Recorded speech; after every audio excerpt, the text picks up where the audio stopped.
자, 고전 산문 1번 보도록 합시다. 얘들아, 아마도 산문 프린트는 오늘 처음 받았을 거야. 그치? 산문 프린트에 대한 얘기를 조금 할게요.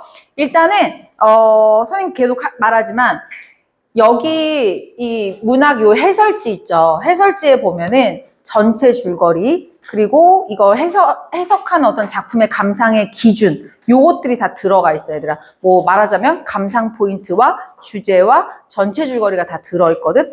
근데 이거를 너네가 이 작품을 공부하면서 그에 맞는 해설지 페이지까지 보기는 힘드니까 요것도 현대시와 마찬가지로 선생님이 다 갖다 놨고요. 다만 이게 PDF가 선생님 내가 얘기했지. 또 오늘도 확인해 보니까 그런 얘기는 크게 안 해도 돼. 이게 소리가 들어가더라고요, 현수야. 그래서 요거는 페이지가 없어서 조금 오늘 소통이 조금 불편할 수도 있을 것 같아, 얘들아. 그래서 여기 처음부터 나랑 페이지 좀 적을게. 다음부터 그냥 내가 써서 주도록 할게요. 제 처음 페이지가 116페이지야, 얘들아. 116페이지 써주시고요. 첫 페이지에다가. 그다음에 두 번째부터는 좀 쓰시면 되죠?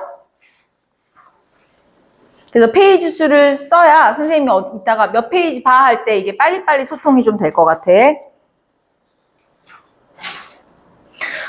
궁금한 게 1번 문제 안 잘리고 잘 나왔니? 네. 잘렸네. 5번이 잘렸네요. 이게 그거라서 자꾸 이렇게 밑에가 잘려 나오더라고. 이게 왜 그러냐면 요 1번 문제가 원래 117페이지에 있었던 게 아니라 뒷페이지에 있었어. 근데 이게 자리가 너무 좁으니까 우리 이 118페이지 한번 펴볼까요? 118페이지 보시면 뭘 엄청 많이 갖다 놨지, 그치? 요게 감상 포인트와 주제와 전체 줄거리고요. 이건 수특 여기에 들어있는 거거든. 요거를 여기에 원래 1번 문제가 있었어. 그래서 그 1번 문제 선생님이 앞으로 조금 빼놓고 이런 식으로 편집해서 들어갈 거야, 얘들아. 알겠지? 자리가 좁을 때는. 그래서 이제 마지막 문제 선지가 좀 잘리긴 했는데요. 이건 어차피 너희가 원본 문제집이 있기 때문에 이따가 쓰시면 될 거고요. 선생님이랑은 감상 포인트 좀 보도록 할게요, 얘들아. 자, 118페이지 펼쳐주시면 되겠네요. 감상 포인트 가자, 얘들아. 오늘 작품은 얘들아 노란색으로 체크한 데 먼저 읽겠습니다. 쫓아오고 있니? 네. 자, 한문으로 쓴 거야. 그치? 한문으로 쓰는 야담계 소설. 이 야담계 소설이라는 게 뭐냐면 소설은 소설인데 소설이 어떤 인물, 사건, 배경, 구성 왜? 너 왜? 뭐 이렇게 바빠 혼자? 왜? 내가 118페이지 펼쳐주세요. 네.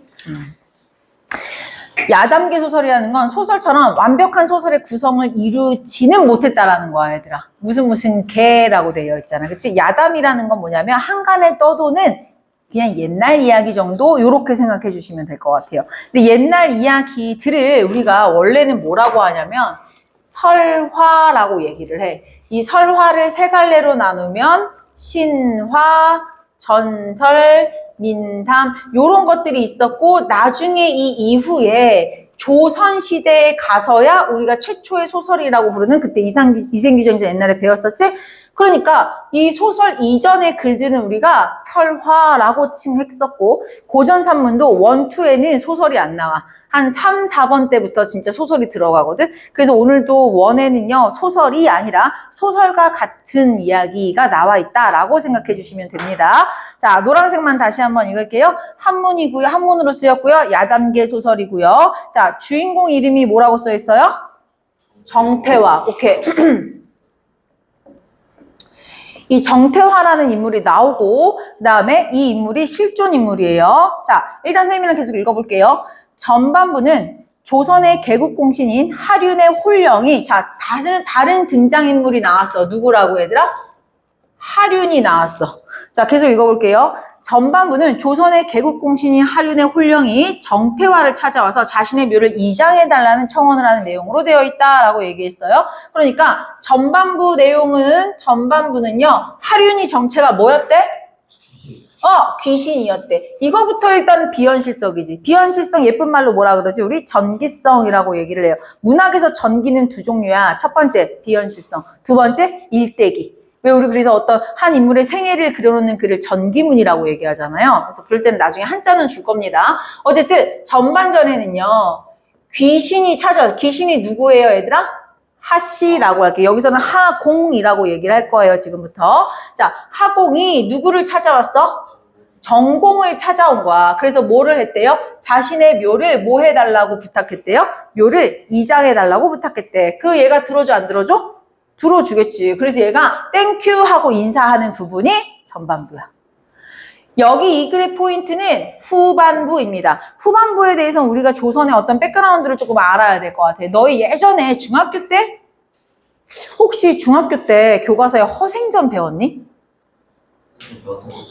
허생전 이야기 알면 이거 되게 재밌게 읽을 수 있어. 이 허생전에서 너희 생각해봐. 그때 당시에 우리 배경이 뭐였지? 일단 뭘 겪었어, 우리나라가? 임진왜란 겪고요. 임진왜란 때 누가 우리를 도와줬지? 명나라가 우리를 도와줬어. 그리고 난 다음에 임진왜란 다음에 무슨 일이 겪었지, 우리가? 병자호란을 겪었지. 병자호란은 우리가 누가 쳐들어온 거였어? 청나라가 우리를 쳐들어왔었지. 그래서 우리나라 사람들이 누구는 싫어하고 누구는 좋아해. 청은 싫어하고 명나라는 좋아한단 말이야. 그래서 이런 배경을 겪고 나서 이 당시의 시대적 배경은 딱 그거야. 명나라랑은 어떻게 지내요? 친하게 지내고 북쪽에 있는 나라를 정벌하자라 그래서 북벌론 많이 들어봤지, 그치? 그래서 우리가 북은 청은 배척하자라고 해서 친명 배청. 요게 또 요 소설의 이제 우리 기존 골격이야.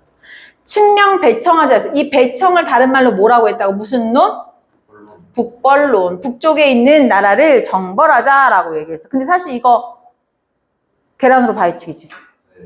약간 이런 공약은 어떤 공약이야? 이제 또 선거 얼마 안 남았는데요.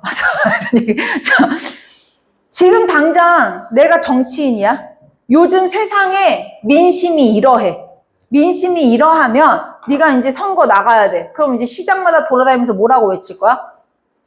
여러분, 제가 그 청나라 없애드리겠습니다. 저를 뽑아주신다면 이렇게 해야 되는 거야. 근데 일각에서는 뭐라고 생각하는 거야? 말도 안 되는 거야. 이 북벌로는 어떤 정책인 거야? 현실성이 없어. 왜? 우리나라는 청에 비해서 어떤 나라기 때문에? 약한 나라. 지금 댐비면 어떻게 돼? 우리 죽을 수도 있는 거야. 말이 안 되는 정책인 거지, 얘들아. 그래서 이 북벌론이 현실성이 없다. 우리 이렇게 현실성 없는 계책을 한자성어로 뭐라고 하냐면 탁상공론이라고 얘기해. 책상머리에서만 하는 계책. 현실에서는 써먹을 수 있어, 없어? 못 써먹는 계책. 이해됐어요? 여기 한자성어가 좀 많이 나옵니다. 그래서 이 북벌론의 현실성이 없음을 이 글이 비판하는 거야. 근데 얘들아 잘 봐. 지금 대의는 북벌론이야. 북쪽에 있는 나라를 쳐보십시다 라고 얘기를 하면 사람들이 오, 저 사람 뽑아야 돼. 막 이렇게 응원을 받는단 말이야. 근데 누군가가 옆에서 북벌론 그거 안 될 텐데 그때 허생이 얘기한 게 뭐였지? 북학론. 북쪽에 있는 학문을 배우자고. 우리보다 발달된 그 기술 수준을 우리가 배워서 쫓아가서 어쨌든 저쨌든 그들만큼은 급이 돼야 우리가 싸웠을 때 좀 현실성이 있지 않겠냐. 이해돼요? 무슨 얘기인지? 그렇기 때문에 근데 요런 시대인데 거기서 북학론 합시다 하면 시민들이 뭐라 그럴까? 미친놈 아니야? 너 청의 첩자지? 막 이렇게 돼버린단 말이지. 그리고 사실 이 북벌론의 허구성에 대해서 비판한다라고 얘기하는 거는 그 당시 시대에 어때요? 민감해. 이제 도태될 수도 있어, 얘들아. 그 도태될 수도 있으니까 이 후반부에 이런 얘기를 많이 하거든. 첫 번째 얘기를 해요. 정태화가 하륜에게 질문을 해. 근데 너는 귀신인데 왜 영혼이 흩어지지 않고 이렇게 날 찾아올 수 있었어? 하고 물어봐. 그러자 이제 하륜이 얘기해. 이게 후반부 얘기야. 하륜이 얘기해. 나는 좀 급이 됐거든. 나 되게 좋은 인물이거든. 그래서 나는 이게 원래 사람이 얼마나 참된 사람이냐에 따라서 죽어서도 영혼이 어느 정도 살아있어. 근데 길게는 500년 정도 살 수 있어. 나는 약간 그래. 이게 자기 급이 좀 높다는 거지. 그러니까 이제 정태화가 물어봐. 나는 그럼 혹시 죽으면 어느 정도 살수? 너 어떻게 알았어? 읽었어, 오늘? 그래. 내가 오늘 프로라 그랬지? 그럼 얘기가 빠르지. 급을 좀 낮춰봤어, 그치? 근데 얘네 둘 다 실존인물이야, 얘들아. 실존인물들을 이렇게 나타나는 건 그 당시 작가의식이 많이 반영됐다라는 거거든? 작가 생각엔 누가 조금 더 존경할 만한 인물. 하륜이 좀 존경할 만한 인물. 그래서 그런지 몰라도 정태화가 하륜한테 물어봐. 야, 우리 병자호란 이게 치욕 갚아야 되잖아. 지금 북벌론 있잖아. 너 북벌론 어떻게 생각해? 하고 하륜한테 물어봐. 북벌론에 대해서 이제 하륜이 뭐라 그래요? 난 그거 별론 것 같아. 이거 되게 이기적인 거야. 겉으로는 대의 명분을 내세우지만 사실 속으로는 어떻게든 한 자리 한번 차지해 보려는 그런 사사로운 이익에 그거 외치는 거 아니야? 맞잖아. 나 그 선거할 때 막 외친다 그랬잖아. 그래서 이 하륜이 그렇게 얘기를 함으로써 정태화의 생각이 좀 바뀌는 게 포인트야. 정태화는 처음에 우리 객관적인 상황을 봤을 때 어느 정도 우리 북벌론 성공할 수 있을 것 같아. 너 그렇게 생각 안 해? 했을 때 하륜이 뭐라 그래요? 난 아닌 것 같은데. 해서 나중에는 정태화의 생각이 하륜의 대화를 통해서 의식이 변화한다라는 것도 되게 중요한 포인트고요. 그 다음에 이 야담계 소설의 중요한 지점은 뭐냐면, 그럼 잘 봐. 작가의식은 당연히 북벌론을 좋아하는 앤거야, 싫어하는 앤거야? 싫어하는 앤거지. 누가 작가의식을 더 반영한 인물이라고 할 수 있어요? 하륜이 그걸 반영한 인물인데, 문제는 뭐냐면 이 정태화랑 하륜이 실존 인물이야. 둘 다. 너희 혹시 삼정승이라는 말 들어봤니? 삼정승이라면 이 조선시대 최고 관리야. 영의정, 좌의정, 우의정 이렇게 되는 거거든. 이 두 사람도 다 영의정까지 갔었던. 그러니까 진짜로 덕망 높았던 사람들이야, 얘들아. 근데 하필 그 덕망 높은 사람들을 내세웠다라는 건 뭐냐면, 지금 작가가 하고자 하는 말이 어느 정도 정당성이 확보가 된다는 얘기야. 허무맹랑한 얘기 아니라는 거야. 그리고 또 하나 다른 것도 있어. 너희 허생전도 어떻게 끝났는지 알아? 허생전이 박지원이 쓴 거잖아. 박지원이 썼는데 그 북학론을 합시다라고 외치는 주인공이 나중에 사라지면서 끝나. 그리 하지 않고 사라져. 이거 뭐냐면 약간의 책임 회피거든. 그 당시 양반인데 자네 미친 거 아닌가? 이런 소설을 지어내다니? 약간 이런 거지. 그럴 때 박지원이 뭐라고 할 수 있어요?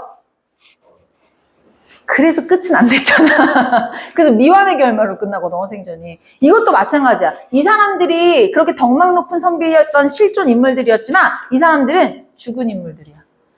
그러니까 이게 나중에 민감한 일로 회자가 될 때 문제되지 않을 만한 인물들이라고 생각해서 이 실존 인물을 갖고 와서 이 북벌론의 허구성을 비판하는 글을 썼다라는 거야, 얘들아. 요게 좀 중요한 지점이거든요. 자, 얘기는 거의 다 했기 때문에 선생님이랑 디테일만 좀 살펴보도록 할게요, 얘들아. 자, 우리 감상 포인트 괄호 부분부터 읽을 거예요. 전반부는 조선 개국공신이 하륜의 훈령이 정태화를 찾아가 자신의 묘를 이장해달라는 청원을 하는 내용으로 되어 있다. 그리고 후반부가 중요하다 그랬죠? 후반부는요, 자신의 소원을 해결해준 정태화에게 살해하기 위해 찾아온 하륜이 정태화와 대담을 나누는 거예요. 그 대담이 중요한 거야. 주제의식은 작품 후반부에 드러나고요. 자, 분홍 색깔 읽어볼게요. 정태화는 병자호란의 치욕을 씻고 대의를 세우기 위해서는 청나라를 정벌해야 된다는 이른바 북벌의 타당성에 대해서 물어봤다. 그러자 하루는요, 초록 색깔, 이에 대해 여러 가지 근거를 들어서 첫 번째, 북벌론의 허상을 통렬히 지적하고요. 자, 두 번째, 올바른 인재 등용부터 똑바로 해야 된다. 북벌론 외치기 전에 인재부터 똑바로 등용해 라고 얘기하는 겁니다. 그래서 대담의 화제가 논란의 여지가 있는 민감한 정치적 주제이기 때문에 노란색, 논란에서 자유로울 수 있는 역사 속 인물을 주인공으로 등장시켜서 대담하게 함으로써 그 논란을 비켜가고자 하는 의도가 드러난다라는 것까지. 자, 그러면 전체 줄거리 한 번만 좀 보도록 할게요. 자, 표시는 감상 포인트랑 똑같습니다. 괄호 부분에 전반부와 후반부가 있고요. 어디가 중요하다? 대담, 대화가 중요합니다. 자, 그러면 분홍색 파트는 전공이 질문하는 부분이고요. 초록색 파트는 하공이 답변하는 거야, 얘들아. 제일 중요한 건 작가의식이 드러나는 건 누구라고? 하공. 그래서 하공에서 동그라미 1번과 2번이 중요합니다. 동그라미 1번 뭐라고 돼 있어요? 북벌론을 실현 불가능한 탁상 공론이라고 비판했고요. 두 번째, 훌륭한 인재를 잘 등용해야 된다라고 얘기하면서 이 글이 끝난다라는 겁니다. 그 중에 노란색들이 중요하다라는 겁니다. 노란색 뭐였어요, 얘들아? 논란에서 자유로울 수 있는 인물들을 일부러 갖다 썼다라는 거 알고 계시면 돼요. 자, 또 하나 이제 본문으로 가기 전에 우리 119페이지의 4번 문제 한번 볼까요, 얘들아? 4번 문제 보시면은요, 이 노란색이 좀 더 포커스를 맞춰놓은 기분이야. 자, 노란색 볼게요, 얘들아. 죽은 이의 훈련과 살아있는 사람이 대화를 나누는 비현실적인 내용이야. 얘네는 실존 인물로 작가 생각에 뭘 부여한다고? 정당성. 이 사람들에 대해서 그 당시 사람들은 분명히 알고 있을 거야, 그치? 근데 이렇게 훌륭하신 분들이 이런 생각을 가지고 있나?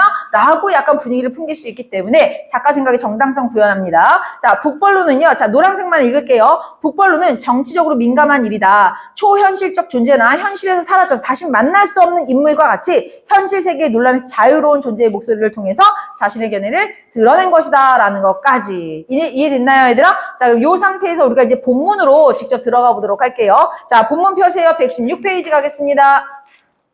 다 했어. 여기서 이제 중요한 것들은 딱딱 찝으면 됩니다, 얘들아. 자, 앞부분 줄거리 전공이 나왔어요. 전공, 얘들아 동그라미 친 인물들이고요. 지금 이 본문에서 동그라미 친 거는 다 전공입니다. 자, 네모박스는 하륜이에요. 둘 다 실존 인물이야. 자, 근데 전공에 대한 설명 한 번만 볼까요? 이승의 인물이고요. 현실적인 인물이야. 그지? 그리고 질문을 통해서 하공의 발언을 끌어낸다라는 게 중요해. 자, 여기다 한번 정리해 볼게요, 얘들아. 어떤 인물? 이승의 인물이야. 그럼 얘는 뭐야? 저승의 인물이지. 얘가 현실적인 인물이라면 얘는 어떤 인물이에요? 비현실적인 인물이야. 그리고 얘가 자꾸 뭘 한다고 얘들아? 질문을 던지면서 하공이 뭐 하게 해요? 대답을 하게 해요. 근데 이 대답은 누구의 의식이라고? 작가의식. 그럼 작가의식을 표면으로 자꾸 드러나게 하는 역할을 하는 건 누구야? 정태화. 그래서 지금 정태화의 필기가 뭐라고 들어가 있어요? 주제의식을 표면화했다라고 얘기를 하는 거예요. 그 주제의식은 누구예요? 하륜이다. 이해됐니? 자, 거기 노란 색깔 뭐라고 써 있어요? 귀신이 찾아왔다라고 하는 부분에 정기성을 준 이유가 뭐다? 정치의 민감함을 우회적으로 표현하는 게 다루기 쉽기 때문이다라는 거 기능 알고 계시면 됩니다. 자, 노란색으로 한 부분들은요. 다 이게 기능적인 부분이라고 생각하시면 돼요. 자, 하공이 말했다. 이승과 저승의 길이 달라서 내가 은혜를 갚을 길이 없구려. 사또께서, 여기서 사또가 누구야? 전공이다. 그래서 도형 지금 같은 거야, 동그라미로. 사또께서는 저승의 보답을 두터이 받아서 한 등급 명의, 수명, 야, 수명 연장이라니, 씨. 나이스한데, 그치? 수명을 연장해줬대. 축하한데. 전공이 말했다. 어르신께 세상을 떠난 후에 누차 세상이 바뀌어 상전벽해, 뭐야? 뽕나무밭이 하루아침에 바다가 되었다라고 얘기하는 것처럼 눈 떠보니까 세상이 격세 막 변해 있어. 이런 거야. 하루아침에 세상이 바뀌었으나 어르신의 영령은 왜 흩어지지 않았습니까? 이제 물어보는 거지. 그치? 저 같은 사람도 이승의 일을 알 수 있습니까? 했더니 자, 네모박스. 우리 하공 네모. 내 넋은 몇 년? 자, 노란색깔. 넋이 오랫동안 흩어지지 않는 것은 지혜로운 지에 달렸소. 너는 몇 년? 100년. 작가는 누굴 더 존경했다? 하공. 과연 저승에 신이 있습니까? 누설할 수 없으니 더 이상 묻지 마시오 하면서 전반부가 끝났어요. 왜? 하공이네, 하공. 레전드다. 현수야. 아니야. 자, 라지에이 보도록 할게요, 얘들아. 자, 가겠습니다. 명나라는, 자, 지금부터가 이제 중요하지, 얘들아. 라지 A 파트가, 그치? 명나라는 큰 은혜를 베풀어서 아까 얘기했죠? 우리나라를 다시 만들어 주었으니 우리나라는 명나라와 함께 환난을 슬퍼하고 함께 망해야 할 의리가 있습니다. 친명이죠? 친명해야 될 의리가 있습니다. 불행히도 오랑캐 청나라가 대업을 찬탈하고 중국에서 황제를 일컫고 있으니 우리 조정의 신하들은 군사를 일으켜서 청나라의 죄를 묻고 북벌하자라는 얘기죠? 천하의 대의를 펴고자 하는데 이거 길흉이 성공과 망함이 어떨 것 같습니까? 하고 물어본 거지, 얘들아. 질문 시작했습니다. 분홍색 1번. 너무나도 알기 쉬우니 물을 것도 없다. 다만, 자, 요 부분 해석 잘 해봅시다. 조정의 신하들이 큰 절개를 지키고자, 뭐야, 의리죠, 의리. 명나라와의 의리를 지키고자 존망을 걸고, 존재함과 망함을 걸고, 최후의 결전을 벌이다, 북벌을 하다가, 변방에서 죽는다면 그건 훌륭한 일이라고 생각해. 이해되니? 그러니까 나라를 위해서 목숨을 바치는 거니까 나 그거는 북벌론 정신만큼은 훌륭하다고 생각한다. 이해됐어요? 그 정신만큼은 훌륭하다고 생각해. 나라의 명맥이 끊어져도 영예로울 거야. 내가 마땅히 찬양할 거야. 그러나 지금부터 포인트. 나라를 곤란하게 하는 것을 맑은 논의의 바탕으로 삼고까지 이해되니 얘들아? 너네 지금 북벌론 하는 거 되게 큰일 날 수도, 우리 망할 수도 있어. 내가 정시는, 니네가 그거를 대의명분이라고 하는 거, 정시는 좋게 보지만, 결국 이거 나라를 망하게 하는 거야. 왜? 북벌론은 현실성이 없으니까.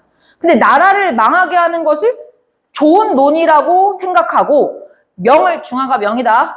명을 존숭하는 그 대의를 자신의 이익으로 삼으며 속으로는 오랑캐를 청을 두려워하면서 겉으로만 그 이익을 쫓는다면 나는 인정할 만한 점을 찾지 못하겠소 라고 하는 이 초록색 멘트에 대한 해석이 꽤나 디테일해야 돼, 얘들아. 자, 계속 할게요.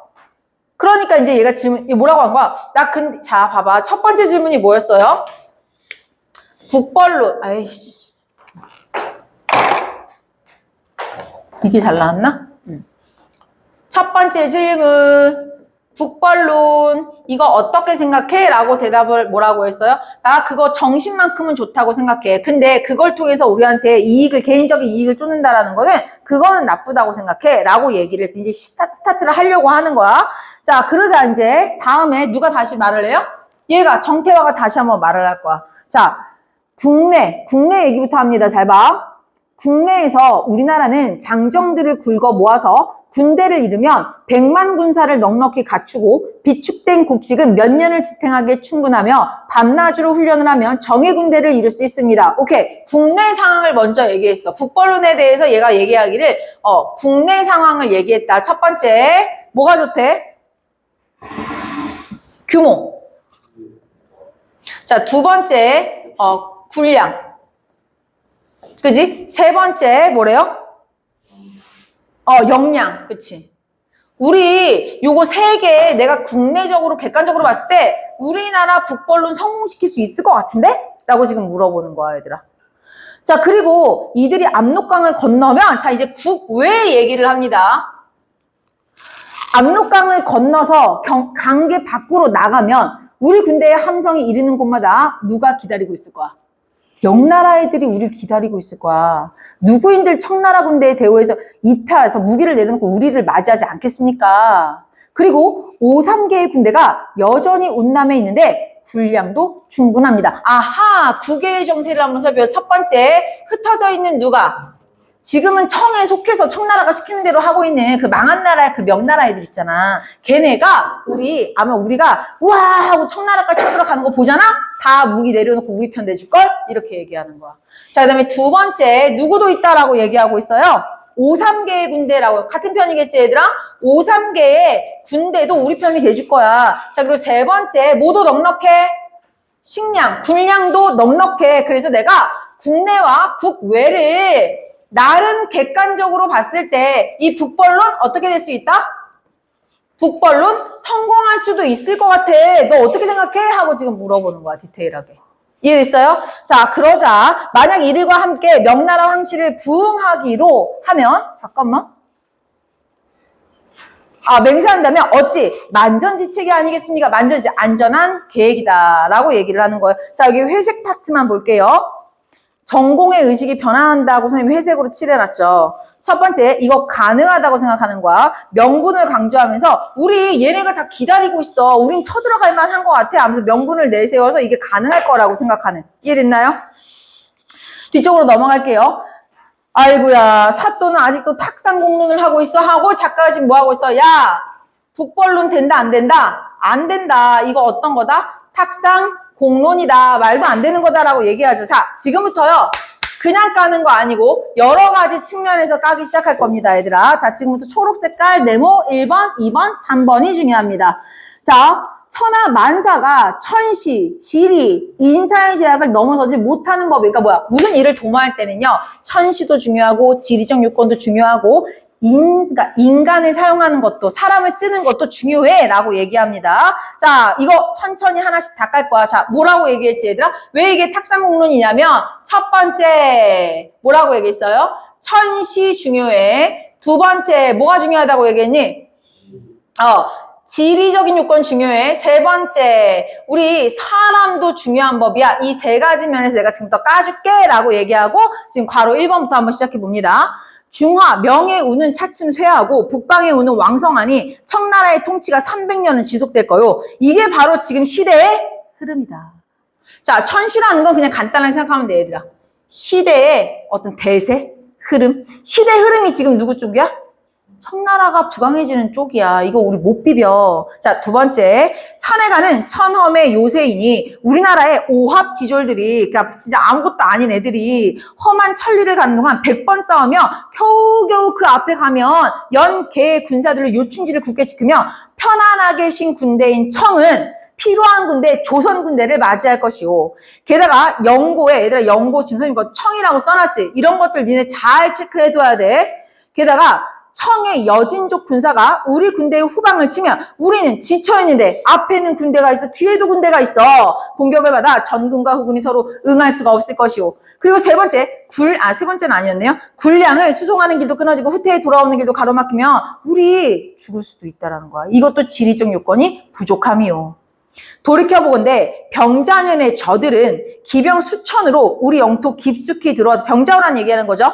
드넓은 바다에 외로운 배 한 척, 넓은 들판에 썩은 풀 같은 신세였지만 어머 어떻게 됐어? 되게 약할 줄 알았는데 우리나라 어떻게 됐지? 짓밟혔지. 이해되니? 근데 지금은 오랑캐의 부강함은 그때와 비교할 바가 아니야. 뭐야? 야 그때 병자호란 때 청나라 약했어. 우린 약하다고 생각했어. 근데도 우리 짓밟혔지? 근데 지금의 청나라는 병자호란 때와는 비교도 할 수 없을 정도로 더 강해졌어. 우리 못 비벼 라고 얘기하는 거죠. 자 계속할게요. 지금 오랑캐의 부강은 병자호란 때 비할 바가 아니오. 우리 군대의 진법은 이런 것뿐이야. 변변치 않은 장수와 나약한 병사들은 적을 보면 후퇴할 생각부터 하니 젖먹이를 호랑이 굴로 들여보내는 것과 무엇이 다르겠소. 또한 오삼계는 임금의 은혜를 저버리고 나라를 배신한 뒤 스스로 왕의 자리를 엿보고 있으니 이런 자와 어떻게 동맹하니? 라고 얘기하면서 지금 뭐까지? 사람도 지리도 안 돼, 사람도 믿을 수 없어 라고 지금 조목조목 다 까준 거야 얘들아. 이해됐니? 그래서 북벌론 내가 봤을 땐 안 돼 라고 얘기를 한 거였고요. 자 그러자 이제 대화가 여기서 이제 일단락 됩니다. 자 요 대화 일단락 되고 두 번째 나오는 대화가 뭡니까? 인재등용 똑바로 하라고. 내가 봤을 때 지금 북벌론 외칠 때가 아니라 우리 조정에서 일하는 신하들이나 좀 똑바로 좋은 애들 좀 뽑아 라고 얘기하는 겁니다. 가자. 참으로 말씀하신 그대로입니다. 여기 해석 좀 잘하자. 화의를 고수해야겠습니다. 라고 했는데요. 자, 아까 회색 파트가 뭐였지? 앞에 봐. 나 북벌론 될 것 같은데? 라고 했던 거였거든요. 근데 지금 뭐라 그래요? 그래. 네 말 맞아. 북벌론 안 될 것 같아. 라고 지금 얘기한 거야, 얘들아. 근데 거기서 멘트가 이랬어. 화의를 고수해야겠습니다. 라고 했을 때 화의가 내가 뭐라고 써있지? 화해하는 은원이라고 돼 있죠. 화해는요. 그냥 단순하게 이렇게 생각하면 돼. 거기 내가 써놨지. 청과 싸우지 않는 게 화해한다라는 의미인 거야. 이해되니? 그러니까 네 말이 맞아요. 북벌론 고수하면 안 되겠네요. 그냥 지금 사이좋게 지내자는 의견이 있는데 그 사이좋게 지내자는 의견을 차라리 따르는 게 낫겠네요. 이거를 조금 비약적으로 생각한다면 북학론 정도로 생각하시면 되겠죠. 자, 우리나라 사람들은 허황된 논의를 좋아하다가 막상 일이 닥치면 겁부터 집어먹소. 좀 전에 하신 말씀은 모두 다 부질없는 생각이 지나지 않소. 그리고 우리나라의 법은요. 일단 훌륭해. 여기서도 이런 거 조심해야겠지. 법이 훌륭하긴 해요. 근데 오래되면 폐단이 생기는 법이고 국정을 좀먹는 일이 일일이 열거할 수 없습니다. 어르신께서 가르침을 주시기 바랍니다. 하고 두 번째 질문했지. 그러면 북벌론 안 되면 우리 어떻게 해야 돼? 라고 질문을 한 거야, 얘들아. 원래 이게 밑에 놨으면 더 좋았을 텐데. 그러자 이제 답변이 돌아오겠죠. 뭐 해라? 인재, 등용, 똑바로 해라. 라는 답변이 이제 돌아오는 거지, 얘들아. 이해됐니? 자, 그러면, 초록색부터 읽겠습니다. 얘들아, 요거, 초록색 괄호부터 중요하니까 비유적인 표현이라 잘 읽어볼게요.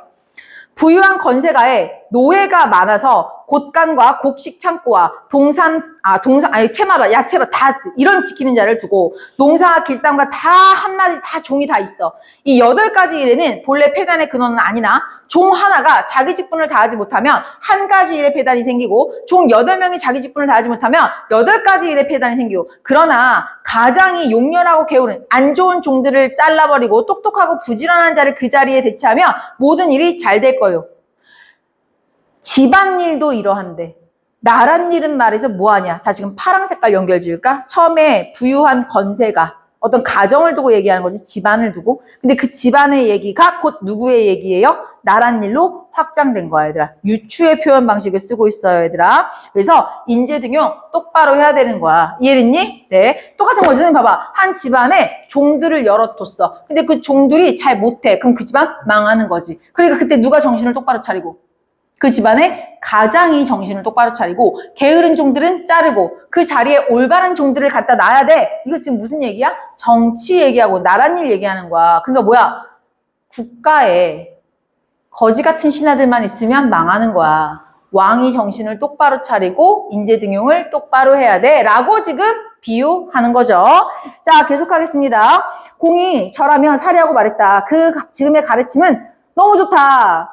존경합니다. 라고 얘기했어요. 그리고 마지막 멘트. 내가 오랫동안 이승에 머물 수 없으니 이제 작별을 고해야겠소이다. 여기서도 또 하나. 현실에서 만날 수 없는 인물을 놓은 이유가 뭐라고 얘들아?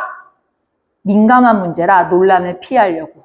이해되니? 자, 요렇게 마무리하면 되겠습니다. 자, 그럼 선생님이랑 같이 이제 1번 문제 보도록 할게요. 자, 너무 쉬웠어, 얘들아. 이 문제는 사실은 너무 쉬워서 거의 풀이를 안 해도 될 정도예요. 근데 5번이 거기 잘려 있어서 글씨 하나 쓸게요. 하공은 조정 신하들이 전쟁을 벌이다가 죽게 되어도 그것이 절개를 지키기 위한 것이라면 훌륭한 일이라고 생각한다. 근데 나도 이게 몇 번 뽑아보니까 잘리는 걸 알아서 이거 잘릴 것 같은데 라고 생각을 했는데 잘렸네. 요 부분 맞는 말이었죠. 자, 우리 1번부터 풀이는 선생님이 이쁘게 다 써놨기 때문에 굳이 여기서 다 읽지는 않을게요. 이건 따로 확인하셔도 충분합니다. 자, 뒤쪽으로 넘어가서 2번 문제 가겠습니다, 얘들아. 자, 2번 문제를 보시면은요. 자, 대화의 이제 흐름이 쫙 나와 있는데 선생님이랑 같이 이제 틀린 것만 읽도록 할게요. 이건 그렇게 해도 충분할 것 같습니다. 자, 리을 볼까요? 우리나라의 군대에 대한 상대방의 견해에는 동의하나? 아니, 군대에 대해서 동의하지 않아서 우리 오합지졸이라고 얘기했어. 그지? 천시와 지리가 청나라에 유리한 것을 근거로 해서 반론을 제기했다? 아니, 군대에도 동의하지 않았어요. 그쵸? 정답은 4번이 틀렸습니다. 나머지는 다 맞기 때문에 굳이 읽지 않겠습니다. 자, 그 다음에 이제 3번 갈게요. 3번에 기억의 내용으로 적절한 거, 기억. 큰 가르침 주셔서 감사합니다. 였지, 그치? 인재 등용 똑바로 해라. 라는 얘기였죠. 틀린 것만 읽겠습니다. 1번. 나란 일에 가장 중요한 것이 관리가 잘 돼. 아니, 8가지가 있으면 8가지가 다 관리가 잘 돼야 된다라고 얘기했죠. 그럴듯한 말이었지, 1번이. 자, 그 다음에 3번 갈게요. 나란 일을 맡은 사람들을 믿어야 된다 그랬어. 아니, 이제 똑바로 뽑으라고. 3번, 야, 이건 우리 무시한 거 아니냐? 자, 그 다음에 5번 갈게요. 그 사람들끼리 경쟁하게 만든다? 서비스 문제였네요. 자, 4번 갈게요. 4번의 정답은 4번으로 그냥 바로 가겠습니다. 천하의 대의를 펴고자 하는 정대한 논의로 언급되는 북벌론의 긍정적인 논리는 누구예요? 네. 이를 탁상공론이라고 반박하는 북벌론의 비판의 논리가 함께 제시되는 것은 하공의 의견. 민감한 쟁점을 다룰 때 그 위험을 피하기 위해서 쟁점과 관련된 양측의 견해를 대등하게 다뤘다 했는데 선생님 봐봐. 얘가 질문하면 이 대답을 통해서 얘 생각을 바꿨다 그랬지. 누가 분량이 더 많았어? 얘가 분량이 더 많았어. 이거 대등하게 다루지 않았어요, 얘들아. 이해됐니? 그래서 정답은 4번 되겠습니다. 자, 나머지는 사실 선지를 지금 여기서 읽는 거는 다 해설이 본문을 다 읽었기 때문에 의미가 없을 것 같아요. 여기까지 해서 요 1번은 마치도록 할게요. 우성아 끊어주세요. 아니요, 다 우리